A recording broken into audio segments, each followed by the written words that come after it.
215. Thank you for your testimony. Thank you, excuse me, Mr. Chair, members of the committee. Bruce Riley with Vote. I think a lot of people know Vote's sort of origin story or who we represent, who we are. You know, I got to say, I think 5 of our staff were convicted of non-unanimous juries, and we're in constant contact with hundreds of people in the prison system who have non-unanimous convictions. So this is a very near and dear issue for us, and people who know Norris Henderson, our founder, was also convicted of a non-unanimous jury.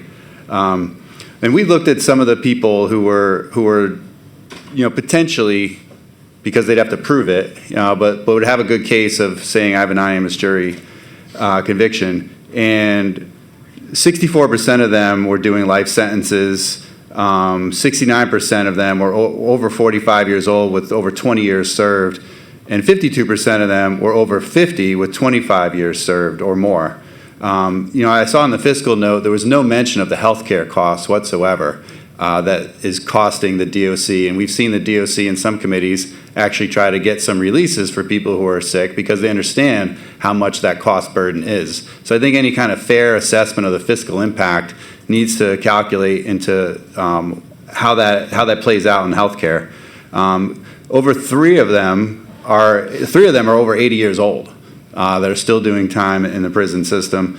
45 rather are over 70, between 70 and 79. 132 are between 60 and 69, and going on the other side, 104 of them are between 29 and 39. So this issue is not going away just by allowing people to die off in prison, which may be some people's intention. I hope not. And to put it in a sense of like what kinds of crimes, you know, 57% of them were in the murder to manslaughter spectrum, including attempted murders.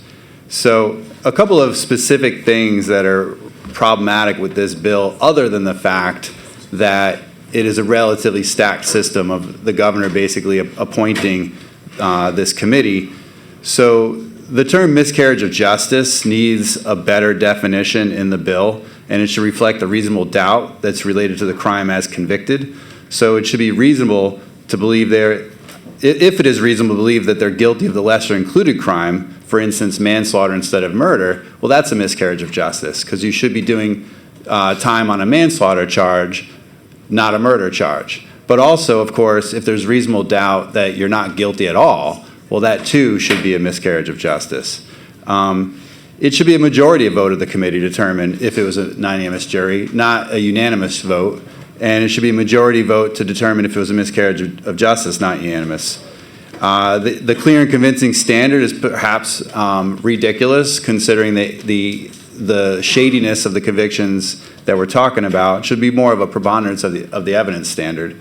And as was brought up by Senator Duplessis, you know, it doesn't state explicitly that it includes a post-conviction record. And for those people who are not familiar with the process, post-conviction is the only place where you're going to be able to bring up ineffective assistance of counsel or prosecutorial misconduct.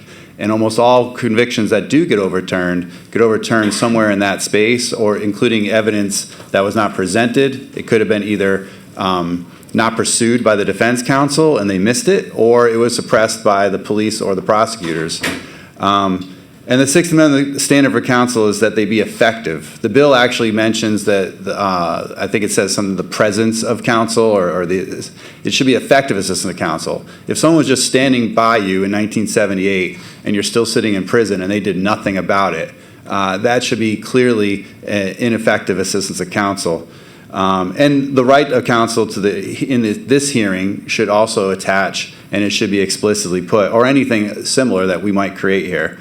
And finally, you know, there's nothing in here that says there needs to be written reasons for the decision, and it also says that there's no appeal available. We all know that just about every part of the law, you know, allows for us to appeal decisions that might be arbitrary or capricious, and this makes no reference to that. So, for instance, you know, 5 people, or actually one person, because it's non-unanimous, one member of this commission could arbitrarily or capriciously say no. And there's no written record of why they made the decision, and there's no right to appeal. And so that makes it look, I hate to use the word kangaroo court, but it makes it look like that from a distance. Now, if people feel really strong that, oh, they're going to get right to the bottom of things, they're going to root out all the miscarriages of justice, everyone's going to get a fair shot, and then they're going to get parole on the charge, A, that's kind of a stretch from our perspective. But B, it also, even if you find someone was probably innocent, because clearly that's pretty much what the commission would have to find, you're then going to put them on parole for life, which is another injustice. So if they probably were innocent, they should be looking at a new trial or release.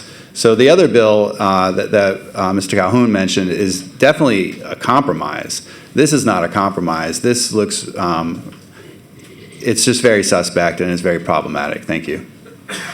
Thank you very much for your testimony. The board is clear. We'll next call up Mary Patricia Ray, Lauren